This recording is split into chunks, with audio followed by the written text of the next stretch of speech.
На кадрах генерал-лейтенант Роман Греков предлагает якутской провоенной общественности и Z-активистам проводить разъяснительную работу с отказниками, чтобы те вернулись на войну до окончания СВО. Что они надеются, я понять не могу. Но здесь должна широким фронтом работать вот ваша общественность, ваши организации в разъяснительном плане.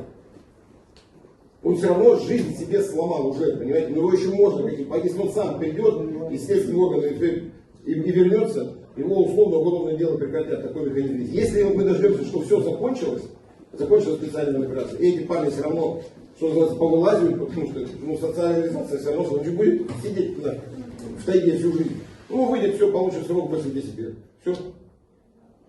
Это лучше, что ли? Мы всегда говорим ребятам нашим там, посмотрите, люди с места лишения свободы принимают участие в специальной операции. Вы думаете, там так хорошо, что люди идут на войну? Не по всем, конечно, статьям мы берем этих ребят, у меня есть ограничения определенные.